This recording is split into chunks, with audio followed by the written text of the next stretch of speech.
Ram Ram. India news Haryana देख रहे हैं आप। मैं हूं आपके साथ कीर्तिमान सिंह। जी हाँ, सबसे बड़ा सवाल यह है कि दिल्ली को आखिर किसने दहलाया। बड़ी खबर के साथ बुलेटिन शुरुआत कर रहे हैं। दिल्ली धमाके पर सूत्रों से बड़ी खबर आ रही है। घटनास्थल से 2 जिंदा कारतूस मिले। सूत्रों के हवाले से बड़ी खबर, एफएसएल की टीम को जिंदा कारतूस मिले हैं। इस वक्त की बड़ी खबर सूत्रों के हवाले से बता दें, घटनास्थल से 2 जिंदा कारतूस बरामद हुए हैं।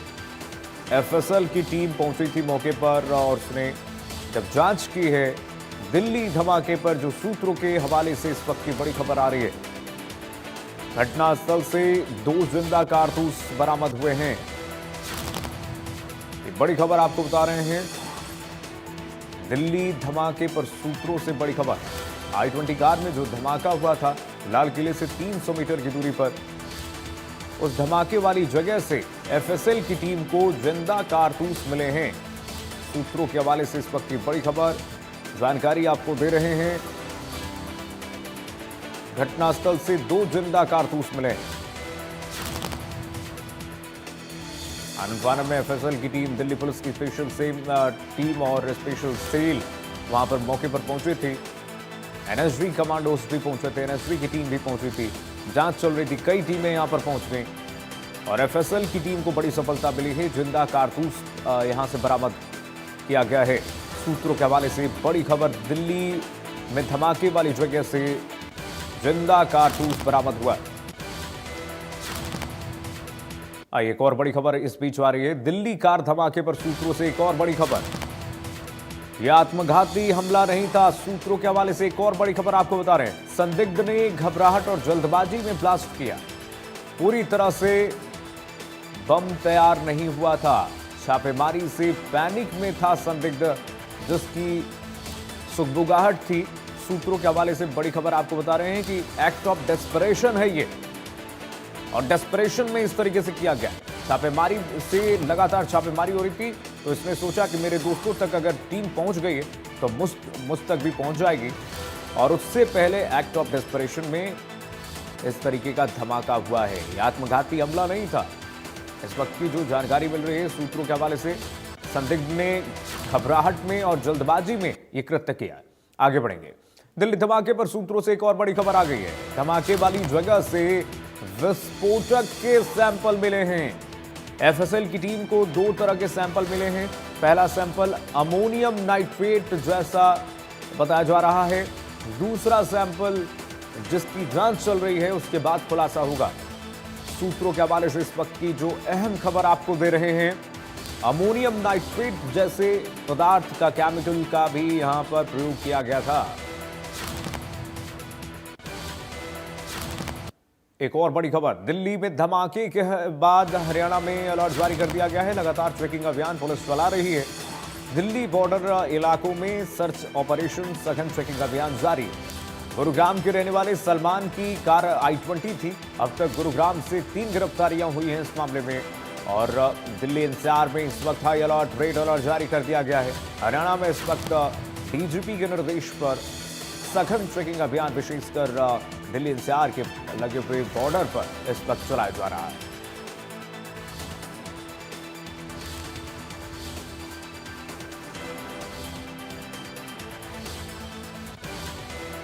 तो देखिए, गुरुग्राम का रहने वाला सलमान, जिसकी गाड़ी थी, उसने पुलवामा के एक शख्स को बेचा, और जिस तरह से I-20 बरामद, HR नंबर की है गाड़ी। उसके बाद गुरुग्राम में और पूरे हरियाणा में हाई अलर्ट जारी है। खास करके गुरुग्राम वो इलाका, वो क्षेत्र जो दिल्ली एनसीआर का सबसे सटा इलाका है, जो दिल्ली से लगा हुआ सबसे सटा इलाका है हरियाणा का। यहां पर विशेष तौर पर, और यहां से चूंकि सलमान जिसकी गाड़ी थी उसका नाम सामने आ रहा है, तो यहां पर और चेकिंग अभियान चलाया जा रहा है। गुलशन ग्रोवर हमारे साथ जुड़ गए हैं, साउथ हरियाणा ब्यूरो चीफ, इस वक्त तमाम जानकारी के साथ, अपडेट के साथ। तमाम अटकलें इस वक्त लगाई जा रही हैं गुलशन, और सबसे ज्यादा अगर हम देखें तो इस वक्त गुरुग्राम से जो कनेक्शन सामने आया सलमान का, उसके बाद पूरे दिल्ली एनसीआर सहित हरियाणा में अलर्ट जारी किया गया है। क्या व्यवस्थाएं हैं, किस तरह से चेकिंग की जा रही है गुलशन? देखिए, जिस समय I-20 गाड़ी से ये धमाका हुआ दिल्ली के Lal Qila metro station gate number 1 के बाहर, और जब वो गाड़ी गुड़गांव के नंबर पर रजिस्टर्ड थी। तो उसके बाद से ही गुड़गांव पुलिस ने लगातार इसको लेकर नाकेबंदी की। तमाम जो बॉर्डर इलाके हैं दिल्ली से लगते, वहां पर गहनता से जो भी गाड़ी जा रही थी, आ रही थी, उसकी गहनता से जांच की जा रही थी। और देर रात तक भी ये सर्च अभियान जो है लगातार चलता रहा। गुड़गांव के अंदर जो भी टीमें हैं, चाहे वो एसटीएफ की टीमें हैं, चाहे वो सीआईए की टीमें हैं, चाहे वो गुड़गांव पुलिस की टीमें हैं, या अन्य जो टीमें गठित की जाती हैं, उन सभी टीमों को सड़क पर रहने के लिए कहा गया, ताकि एक जो व्यवस्था है वो लगातार बनी रहे। और जिस तरह का हमला दिल्ली के लाल किला मेट्रो स्टेशन के गेट नंबर 1 के बाहर हुआ, वो हमला या इस तरह का कोई सुनियोजित कोई हमला गुड़गांव में करने का तो नहीं था। ये तमाम चीजों को देखते हुए इसलिए गुड़गांव पुलिस पूरी तरह से अलर्ट मोड पर है। चाहे वो मॉल्स हो, रेलवे स्टेशन हो, बस स्टैंड हो, या मार्केट्स हो, या धार्मिक स्थल हो, या मस्जिद हो, उन सभी भीड़ भाड़ वाले इलाकों में तमाम जगह जो है पुलिस ने अपनी गश्त बढ़ा दी थी। चाहे वो पेट्रोलिंग से हो, बाइक राइडर से हो, या पीसीआर वैन से हो। लगातार एक एक संदिग्ध व्यक्तियों पर नजर रखी जा रही है। और साथ ही जो भी गाड़ी में जो सामान होता है, डिग्गियां जो है वो चेक की जाती है। कल भी हमने नाकेबंदी के दौरान देखा कि गाड़ी की गहनता से जो जांच है वो की जा रही थी। हालांकि ये पूरा मामला जिस तरीके से गुड़गांव की गाड़ी के नंबर का रजिस्टर था, उसमें जब I-20 गाड़ी HR 26CE 7674 जब चेक की गई, तो वो शांति नगर इलाके के नाम, एक घर के नाम रजिस्टर थी, जिसका हाउस नंबर 631/21, यानी गली नंबर 21 और हाउस नंबर 631 के नाम पर जब रजिस्टर थी। तो दिल्ली पुलिस लगभग रात 9:30 बजे के करीब जो है, जिस दिन ये हमला हुआ, उस दिन उस शांति नगर इलाके के घर पर पहुंची। और वहां जो मकान मालिक है दिनेश, सबसे पहले पुलिस ने उससे हिरासत में लिया। उसे हिरासत में लेने के बाद पुलिस ने उससे पूछताछ की कि सलमान नाम का व्यक्ति यहाँ कब रहता था और कहाँ है वो। उसके बारे में जब जानकारी ली गई तो उसने बताया कि 2016 से और 2020 तक वो सलमान उसी 631 हाउस नंबर के 3rd फ्लोर पर रहता था। और जो ये गाड़ी खरीदी गई, ये तभी गाड़ी खरीदी गई थी। और उसके बाद सलमान से जब उसके घर का पता पूछा गया, तो उसने पहले उसके भाई का पता बताया, जो कि जावेद उसके भाई का नाम है। वो 100 मीटर की दूरी पर ही अभी भी वहां रहता है। तो पुलिस फिर वहां पहुंचती है, वहां से कनेक्शन जावेद के भाई का सलमान का जुड़ता है। फिर वो जहां सलमान एक सोसाइटी में रहता है जो सोहना रोड पर धुनेला में है, फिर वहां पहुंचती है, वहां उसे हिरासत में लेती है। तो 3 लोग अब तक हिरासत में लिए गए हैं। तीनों से पूछताछ अभी भी जारी है। लेकिन जब सलमान की पत्नी से जब बातचीत की गई, तो उसके दौरान उन्होंने बताया कि ये गाड़ी उन्होंने कुल मिलाकर के 2025 हरियाणा में इस वक्त हाई अलर्ट है, क्योंकि आप देखिए दिल्ली एनसीआर से सटे गुरुग्राम का अगर एक शख्स जिसका नाम सलमान है, उस पर इस वक्त संदिग्ध गतिविधियों में लिप्त होने की आशंका है। जांच एजेंसियां लगातार जांच कर रही हैं। अब पता चलेगा रिपोर्ट आने के बाद। अभी तो हम कुछ नहीं कहने की स्थिति में, क्योंकि जांच रिपोर्ट के बाद ही कुछ कहना मुमकिन है। नूह से भी कई सारी तमाम चीज़ें जो हैं वो निकल कर सामने आई हैं, इसकी भी जांच हो रही है। हमारे साथ सोनू बने हुए हैं। सोनू, नूह में भी जांच एजेंसियां लगातार दबिश दे रही हैं कई जगह, और जांच चल रही है। क्या जानकारी है, क्या अपडेट बताइए जरा। बिल्कुल, कीर्तिमान बता दें कि नूह जिले में जैसे कि अभी जो ये घटना घटी है, उसको लेकर नूह पुलिस की पूरी तरह से सतर्क नजर आ रही है। और बता दें कि अभी जो कल जो धौज गांव में जो सर्च ऑपरेशन चला था, उसमें जो यहाँ पर 50 रुपए के संदिग्ध मिले थे, तो वो जो मौलाना था वो सिंगार गांव का रहने वाला बताया गया था। तो कहीं न कहीं जो सिंगार गांव मेवात में आता है। और वही बता दें कि इस मामले में लेकर एसपी लगातार अधिकारी भी लगातार इस तरह की निगरानी रखी जा रही है कि क्या और कुछ इसमें कुछ निकल पाता है। लेकिन फिलहाल बता दें कि जो उसका सिंगार गांव जो गाँव है, वहाँ पे भी पुलिस लगातार नजर बनाई हुई है, ताकि कोई और इस मामले में और कोई लोग ना शामिल हो सके। लेकिन एक्चुअली उन्होंने साफ शब्दों में कहा है कि अगर कोई भी जरूरत पड़ती है या अगर हमारे जो पड़ोसी जिला है पलवल होगा, फरीदाबाद होगा या फिर और पुलिस हो, तो उनसे जो भी सहयोग होगा वो हमारी तरफ से यहाँ से पूरा सहयोग उनका किया जाएगा। और जो इस तरह की जो घटना घटी है उसको लेकर प्रशासन पूरी तरह से सतर्क है और जो नाके लगाए गए हैं उनको चेकिंग की जा रही है।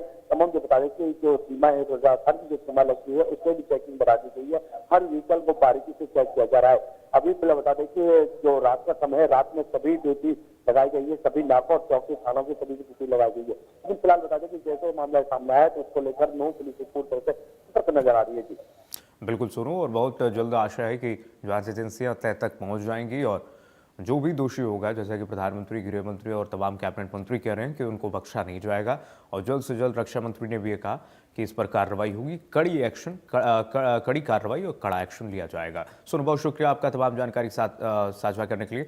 गुलशन हमारे साथ लगातार बने हुए। गुलशन, देखिए जिस तरह से हम कह रहे हैं कि इस वक्त सुई की घड़ी तमाम लोगों की इस वक्त नजरें जो हैं जांच रिपोर्ट पर टिकी हुई है और गुरुग्राम से ये कनेक्शन निकलना, और गुलशन जिस तरह से जानकारी मिली कि i20 कार कई बार बेची गई है, खरीदी गई है और इसमें फर्जी दस्तावेज के भी इस्तेमाल किए गए हैं, तो कुल मिलाकर के इस वक्त गुरुग्राम से जैसा कनेक्शन निकलकर सामने आ रहा है, जांच एजेंसियां जो इसमें जुटी हुई हैं जांच करने के लिए, कहां तक इस वक्त सलमान पर जो शक है, शक की सुई है, वो जांच एजेंसियों की जा रही है और किस तरह से इस मामले में अगर हम देखें सलमान की भूमिका है? देखिए, अभी तक पुलिस जो है इस पूरे मामले में कुछ कहने से बच रही है, क्योंकि कल जब हमारी गुड़गांव के डीसीपी हेडक्वार्टर डॉक्टर अर्पित जैन से जब इस बारे में बातचीत हो रही थी तो उनका कहना था कि अभी जो कई एजेंसियां हैं इसको लेकर जांच कर रही है, तो अभी कह पाना मुश्किल है कि सलमान का इस पूरे बम धमाके में रोल है या नहीं है। हालांकि जिस गाड़ी का इस्तेमाल हुआ i20 गाड़ी, वो जरूर उसने मार्च 2025 में बेची थी और पीनी कंपनी को बेची थी। अब पीनी कंपनी ने आगे किस तरह से किसको बेची है या पीनी कंपनी से कौन खरीद कर गया, और फिर उसके बाद जो गाड़ी है वो ट्रांसफर क्यों नहीं कराई गई, क्यों अब तक सलमान के नाम हो रही, ये तमाम तरह के सवाल अभी भी बने हुए हैं। सलमान से भी ये जानकारी ली जा रही है कि जब आप कोई गाड़ी मार्च 2025 में बेचते हैं तो गाड़ी अब तक आप उसको ट्रांसफर क्यों नहीं कराते, या स्पीनी कंपनी ने ट्रांसफर क्यों नहीं कराई, ये तमाम तरह के सवाल है। इसलिए अभी सलमान का उसमें कितना रोल है कितना नहीं है ये सुरक्षा एजेंसियां जांच कर रही है, और अभी भी वो हिरासत में है पुलिस की। जो स्पेशल सेल दिल्ली की टीम है वो उसे ले गई थी, और उसके बाद तभी से ही चाहे वो दिनेश हो जो मकान मालिक जिसके घर से ये रजिस्टर्ड थी, चाहे जावेद हो उसका भाई, और सलमान, तीनों के तीनों है। और साथ में मोबाइल फोन एक अहम सुराग जो है होता है किसी भी केस का, इसमें सलमान का फोन भी कब्जे में है और सलमान की जो पत्नी है फरा, उसका फोन भी कब्जे में है। तो दोनों का फोन पुलिस साथ ले गई थी और दोनों के फोन की भी जो कॉन्टेक्ट है या फिर मैसेजेस है, व्हाट्सएप मैसेज है, वो तमाम जो है वो चीजें वो खंगाली जा रही है, उन पर नजर रखी जा रही है कि किन किन को कॉल इस दौरान किया, ये 7 महीने का जो अंतराल था ये किस तरह का रहा, ये तमाम जो इन्वेस्टिगेशन के हिस्से होते हैं, और इन्वेस्टिगेशन के हिस्से के बाद ही पुलिस को जो है वो क्लू मिलता है। क्योंकि पुलिस इसमें जब भी कोई इन्वेस्टिगेशन करती है, कोई भी अगर इनपुट मिलता है तो वो कड़िया एक के बाद एक जुटती है। जिस तरीके से जब i20 गाड़ी का जब जिक्र आया जिसमें HR 26C 7674 नंबर गाड़ी का आया, तो कैसे कॉन्टेक्ट मिला और उसका जो RC है वो भी सामने आया, किसके नाम रजिस्टर थी।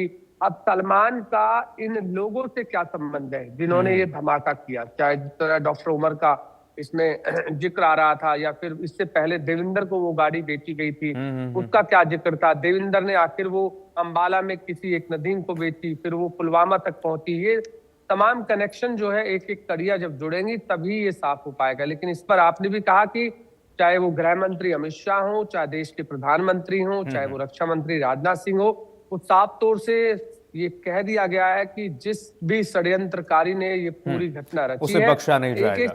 गुलशन जो है बने रहिएगा, गुलशन बने रहिएगा, आऊंगा आपके पास। ये पूरी तरह से गुलशन देखें हम, आऊंगा आपके पास। व्हाइट कॉलर आतंकी गतिविधि है और पहली बार हो रहा है जब जितने भी आरोपी हैं वो सब पढ़े लिखे हैं। डॉक्टर MBBS से कोई सर्जन है।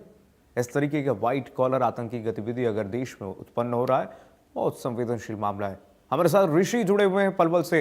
ऋषि जुड़ गए। ऋषि, पलवल में क्या सुरक्षा व्यवस्था आपके पीछे हम देख रहे हैं, तमाम बैरिकेडिंग की गई है, क्या पुलिस इस वक्त तैयारियां कर रही है, एसओपी क्या बनाई गई है सुरक्षा के मद्देनजर? चेकिंग अभियान चल रहा है रात में। आगरा सड़क मार्ग है और आगरा से दिल्ली जाने वाला की गई है। जो फरीदाबाद में आरडीएक्स विस्फोटक जो सामग्री बरामद की है और जो दिल्ली के अंदर ब्लास्ट हुआ, उसको लेकर पूरे हरियाणा में पुलिस का अलर्ट जारी है। और मैं दिखाना चाहूंगा कि ये हम इस समय हरियाणा यूपी करवल बॉर्डर पर हैं। पुलिस के द्वारा वाहनों की लगातार चेकिंग की जा रही है और वाहनों को चेक करके ही दिल्ली के अंदर प्रवेश करने दिया जा रहा है। तो इस तरह से सभी आईडी प्रूफ भी यहाँ पर चेक किए जा रहे हैं और मतलब पुलिस के द्वारा, और वाहनों की लगातार यहाँ पर चेकिंग शुरू है। और इस तरह से लगातार पुलिस अलर्ट मोड पर है। कोई भी कोताही बरतने को पुलिस तैयार नहीं है, क्योंकि हर जिस तरह से ये घटना सामने आई है उसको लेकर पूरा पुलिस प्रशासन पलवल का पूरी तरह से अलर्ट है। मैं दिखाना चाहूंगा, मतलब इस तरह से वाहनों की लगातार जो चेकिंग की जा रही है, वाहनों को चेक जो मतलब यहाँ पर जो चेक किया जा रहा है, तो इस तरह से लगातार यहाँ पर चेकिंग अभियान पुलिस का लगातार जारी है। और ये जो मतलब जो ये पुलिस है लगातार वाहनों की लगातार चेकिंग कर रही है। तो इस तरह से लगातार पुलिस का ये सर्च ऑपरेशन लगातार जारी है। इस तरह से यहाँ पर जो सुरक्षा के पुख्ता इंतजाम किए गए हैं। तो इस तरह से लगातार देखा जाए तो मतलब जो दिल्ली वाले फरीदाबाद के मामले को लेकर पुलिस कोई भी कोताही बरतने को यहाँ पर तैयार नहीं है। तो इस तरह से लगातार वाहनों की लगातार जो चेकिंग की जा रही है, तो इस अभियान को लेकर पूरी तरह से पुलिस अलर्ट मोड पर है। और हम पुलिस कर्मियों से भी बात करेंगे कि किस तरह से लगातार जो चेकिंग की जा रही है, किसको लेकर की जा रही है, क्या है पूरा मामला। तो इस तरह से जो सुरक्षा के जो इंतजाम किए गए सर, जो चेकिंग की जा रही है, किसको लेकर की जा रही है, क्या है पूरा मामला? चेकिंग ये जो एकता है, सनातन हिंदू एकता पद यात्रा है, इसके बारे में लगातार। और जो मतलब फरीदाबाद के अंदर जो घटना हुई है और दिल्ली के अंदर जो पीछे ये बम ब्लास्ट हुआ, ये आरडीएक्स वगैरह पकड़ी है, इसके बारे में हम सभी गाड़ियों को यहाँ से जो भी गाड़ी जा रही है तो चेक करके जब भेज रहे हैं। तो क्या क्या चेक करते हैं सर उसके अंदर? गाड़ी के अंदर कोई भी ऐसा अन्य वैसा कोई सामान नहीं हो जिससे कि कोई वैसा कोई विस्फोटक सामान हो या कोई अवैध हथियार वगैरह इस टाइप से। तो आईडी प्रूफ भी चेक किए जा रहे हैं? हाँ, प्रॉपर आईडी चेक। देखा किस तरह से इनका कहना है कि लगातार उनका सर्च ऑपरेशन लगातार जारी है। जो दिल्ली के अंदर जो घटना हुई है, ब्लास्ट हुआ है, और जो फरीदाबाद के अंदर आरडीएक्स जो पकड़ा है, उसको लेकर उनके आदेश है कि हर वाहन को यहाँ पर चेकिंग करके यहाँ पर छोड़ा जा रहा है। तो इस तरह से लगातार पुलिस अपने अलर्ट मोड पर है और कोई कोताही बरतने को तैयार नहीं है। हर आदमी के यहाँ पर पहचान करके आईडी प्रूफ जो गाड़ी चालक उनको चेक किए जा रहे हैं और सामान को भी गाड़ी के अंदर जो रखा रहता है उसको पूरी तरह से चेक किया जा रहा है। बिल्कुल ऋषि, जांच चल रही है, सघन चेकिंग अभियान जारी है और ये जरूरी भी है क्योंकि दिल्ली एनसीआर को लगातार दहलाने की साजिश जिस तरीके से हो रही है उसको नाकामयाब करते हुए इस वक्त पुलिस जांच एजेंसियां और राज्यों की पुलिस नजर आ रही हैं और ये ज़रूरी भी है। बहुत शुक्रिया ऋषि आपका तमाम जानकारी साझा करने के लिए।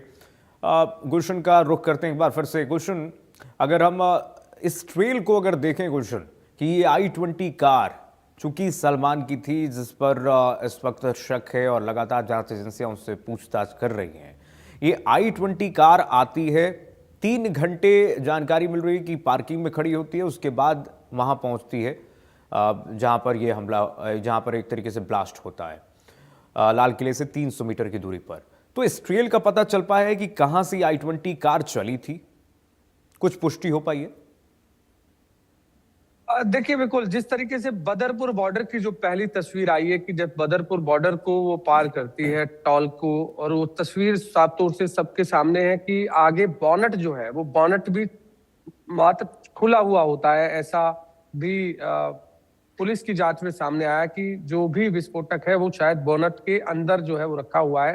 फिलहाल ये भी हो सकता है कि जो डॉक्टर उमर इस गाड़ी को जो चला रहा था वो अल्फला यूनिवर्सिटी फरीदाबाद से ही अगर गुलशन, ये कंफर्म हो गया कि डॉक्टर उमर ही था, ये गाड़ी चला रहा था? सुन नहीं पाया मैं, क्या आपने? डॉक्टर उमर आप कह रहे हैं कि उस गाड़ी को चला रहा था, ये पुष्टि हो चुकी है इसकी?